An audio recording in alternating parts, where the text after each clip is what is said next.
So what I have after last time is a very generic premise statement, and now I want to find something to make it more original, so that it's not just basically in the future an unknown threat brings humanity to the brink of extinction, blah blah blah, human survivors, time travel and so on.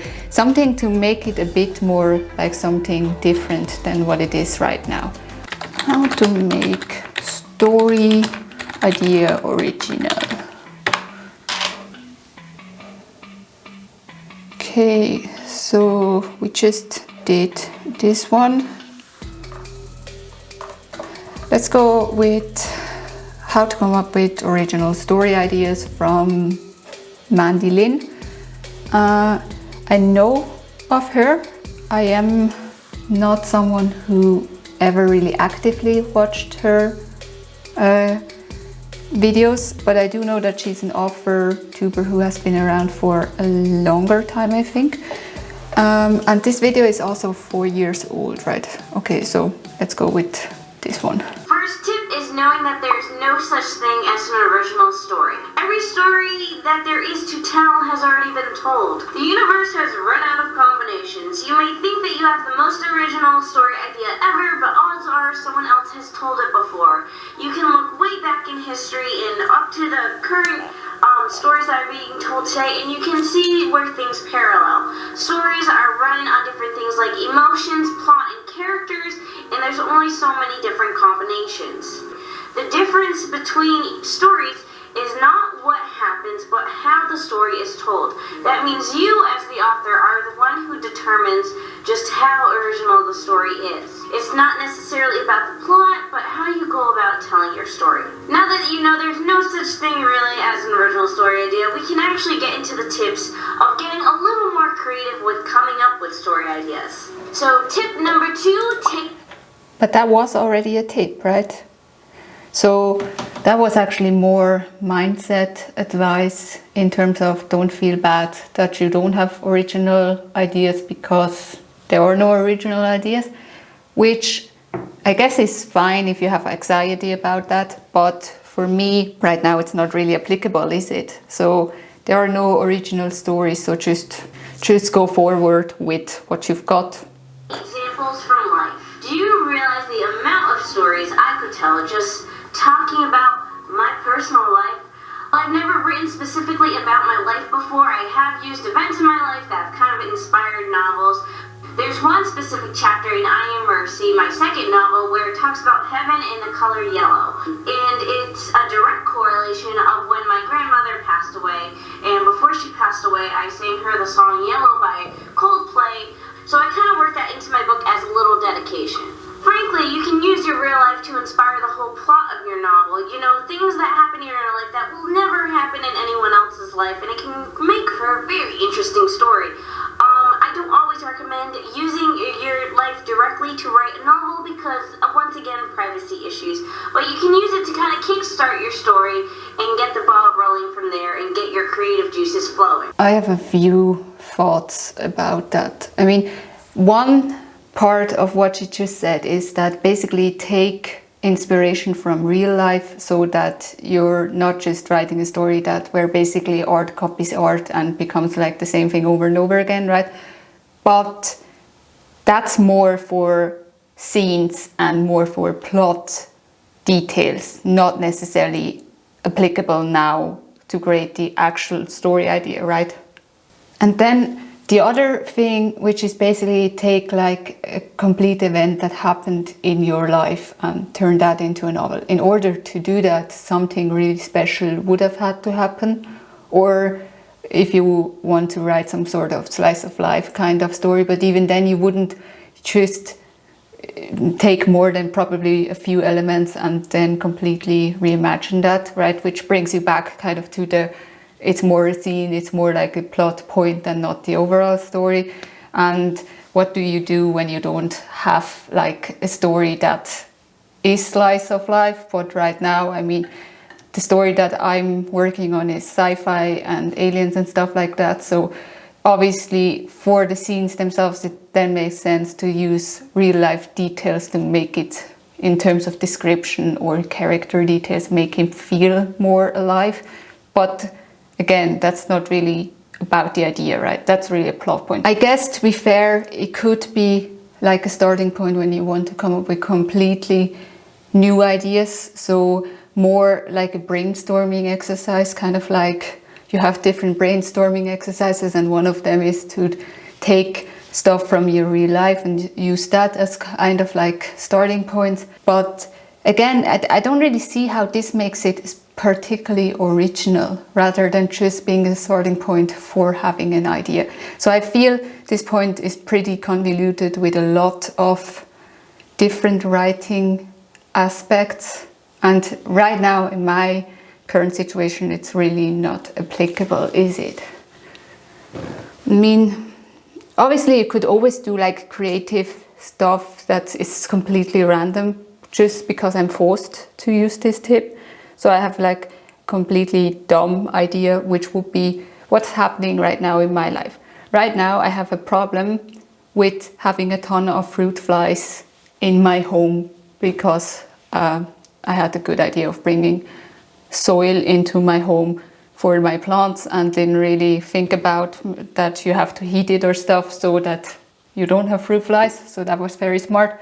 So is that like the starting point for my original idea? You know, kind of like, sure, it could be an element, and if I'm forced to use it as a sort of plot generator exercise, then maybe it could be interesting, because it's kind of like this most random thing and you are forced to use it. But here again, I think then the actual technique to make an idea original wouldn't be to take something from your real life, but rather take something from your real life and you're forced to use it, and the technique is basically a sort of creative limitation. So you have like rules of, you have to take something from real life and you have to use it, and you have to use it in your story, and then you are forced to do something with those elements, and that's what makes the story idea original, right? So that would be kind of the technique. Number 3 is look at old stories with new eyes. This last tip will probably be the most useful tip, because you're taking stories that are already out there and kind of looking at them with a new spin. Now, I'm not saying that you should be taking another author's idea and copying it. I'm saying that you should take a world that you're familiar with, a story that you love, and seeing how you would put your own spin on it. Really kind of morph it up, see what you would do differently, and just kind of play around with the plot. A huge example of this is fan fiction. So there are so many authors that get started with fan fiction, and I would say one of the biggest examples is 50 Shades of Grey, which was a fan fiction of Twilight. So 50 Shades of Grey is an erotic novel that's kind of in a corporate setting, but it was based off of Twilight, which is a young adult fantasy novel, and it's about vampires. So obviously there's very few correlations now. You know, the author, she kind of started off. Okay, so sorry, again, I'm kind of critical about this point, just because of, not necessarily because of the approach, because that's basically exactly what we just did with the Abby video, right? Which is take a story that you like and try to combine it with something else or tell it in a different way. So I do very much agree with that approach. But rather, when it comes to the example of 50 Shades of Grey, right, I would argue that that's not at all an original story. And I don't just mean in terms of that it copied Twilight and then became something else, but rather, if you look, there are so many kinds of stories in that genre and in that sort of plotty way, right? So the kind of the plot beats that this story has are very common in romance and also in the erotica genre that it is in. So my argument here would be that it's not an original idea and it's not an original story either, but I would more be interested in how did the marketing of this story work. Because, and again, that's kind of my opinion, but for me, the most remarkable thing about 50 Shades of Grey is that how did it become this worldwide phenomenon? How did it turn into like those big movie deals when you look at the source material and how little there actually is in terms of plot or story? So there was something there in the idea and also in the story execution that obviously resonated with people at the time, right? But I think it was really more the marketing hype and how did it kick off to become that, which personally I would be more interested in when it comes to this particular story example. There again, I mean, fanfiction, the problem here is that I know obviously of fanfiction, I know how it works and I've seen some of it, but I'm not really into the whole fanfiction community, and because of that I can't really judge on how original it is or how much of it really is just you have a story, you have existing characters, you work on it so long that it just over time morphs into something that then could be called its own story. So maybe if you have like experience when it comes to fan fiction and you know really how the process works and stuff, how much originality is there in fan fiction and in creating it? And what are the elements that make it original if you consider that it does use existing stories and characters? Because maybe that's not even the appeal, maybe being original isn't at all the appeal when it comes to fan fiction, but rather the community aspect of sharing an existing story and feeling like you participate in that story. So if you're having trouble with coming up with original story ideas, start off with fan fiction just to exercise your writing brain and different things like that, and then when you start to feel confident, you can write your own story with completely original characters and settings and things like that. Okay, so that kind of felt a bit like the South Park business plan model, where it's basically, you know, start with fan fiction, which is basically exercise, right? Exercise writing, try out in another story if you can't figure out your own thing, and then somehow jump to being original and doing it yourself. So again, sorry, I know I'm being very critical here. And also, to be fair to her, the video is from, I think, 2017. YouTube, Authortube at the time was probably very different than it is now. It is much more saturated in terms of writing advice now than it was back then. And again, it's really just a video kind of like giving you a few approaches, right? It's not specific, or as I can see now, it's really not very applicable to the current problem that I have. But it also feels, it's a very good example of the kind of frustration that I have with Authortube when it comes in this kind of format, right? It's a lot of what to do and very little how to actually do it. And then the other thing is that it's so convoluted when it comes to the tips. So for example here, obviously all of those tips do have like an aspect of brainstorming and coming up with original stories in them, but then like the example or like the thing about taking inspiration from everyday life, that's also then kind of like marketing stuff, or it's like we're now talking about plotting rather than brainstorming. So like I said, it's not completely fair to criticize that particular point that she had there when it comes to the whole taking inspiration from real life, because you can use that as a story starter,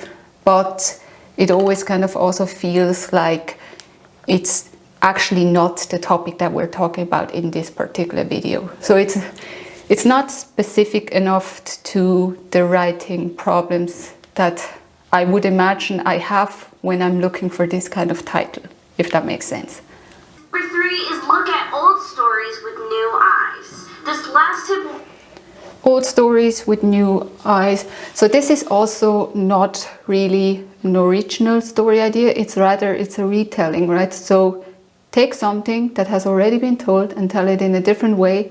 People will like it because they like the original story, and it gives it a new spin, which makes it more interesting. So the best example that I actually have right here for this is obviously Alice in Borderland, right? With Alice in Borderland, it's very much, it follows the original story of Alice in Wonderland, but it applies those game elements to it and that different story behind it, right? And we like this kind of story because, not just because we like the original story format, but also because we really like the references. It's very much, if you take stories that are so well known and then you use them as kind of the blueprint and also have all the right references and the Easter eggs and stuff. It's like taking a story that we already love and being able to re-experiencing it. That's why we love that. But it's not necessarily like, that's not a new original idea from scratch, right? That is just, again, kind of like a creative limitation, kind of playing with something that exists and finding a new and fun way to tell it again. And I don't really know the best advice when it comes to trying that, because I've never retold existing stories in that way. But I think if you want to do that, the best way to do it would be similar to how they did it in Alice in Wonderland, which is basically you don't take, for example, the story that I'm telling right now sounds very similar to Terminator and Edge of Tomorrow and Tomorrow War, right? And if I go and try to tell that story again, that's just a copy. But if I go and take something like, I don't know, Moby Dick and try to merge it into this premise here, then it's a different kind of story, because those are two very different things. And that is basically the exact thing that we did in video 1 with the Abby approach, right? It's just the only difference is that you probably take like classics as your inspiration, or stories that everybody knows, stories that have very clear plot format that is easy to apply to something else, like Alice in Wonderland. So that's how I would do that.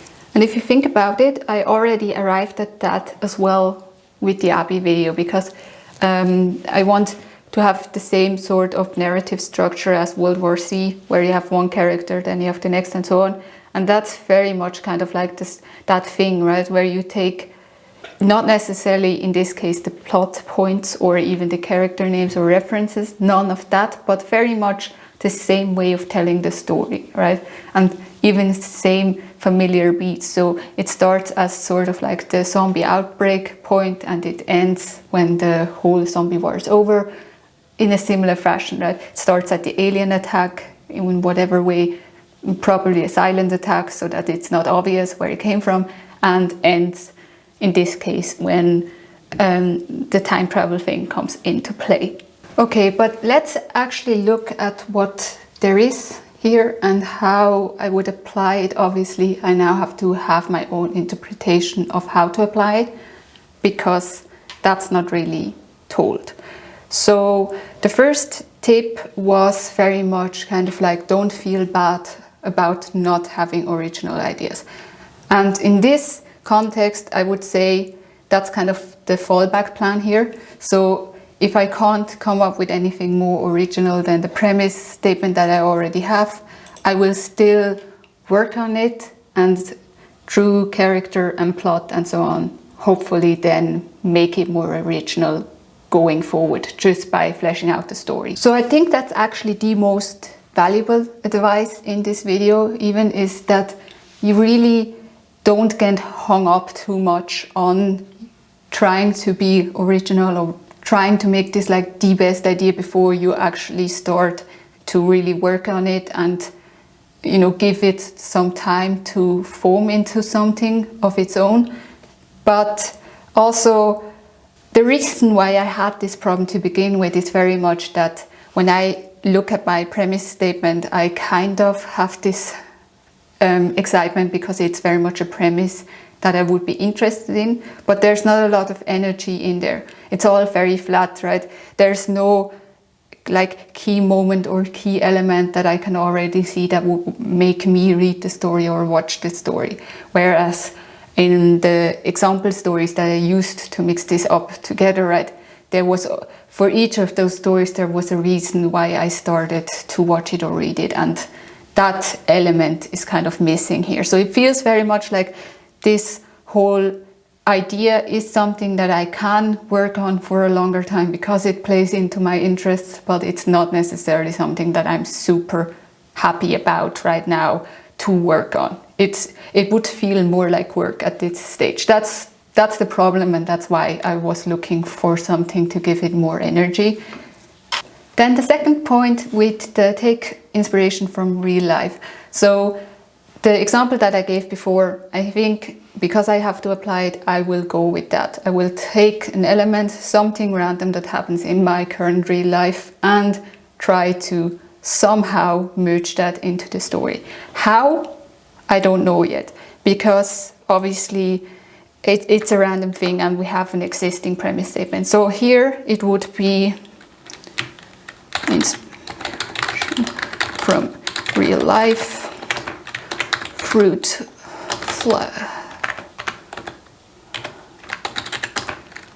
flies invasion. So, and here the first thing that kind of comes to mind is that obviously my deer fruit flies are the inspiration for the alien threat in the story. So I will try to model it after them, but not necessarily in looks and not necessarily in type of threat. So I don't want giant insects flying through the world for two reasons. One, it's very done, and two is that it's very clear that it's a giant insect that is attacking your world, right? So then the future soldiers that go back in time, they should very much know what is attacking them, and even if they can't figure out where the origin is from, they should be able to prepare some sort of weaponry against it in time.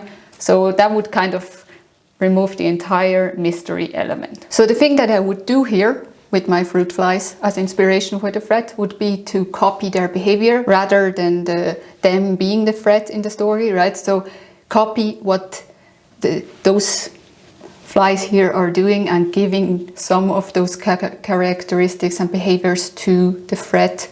I know it's very vague and it's kind of weird. I don't really know how I ended up here, but we are here.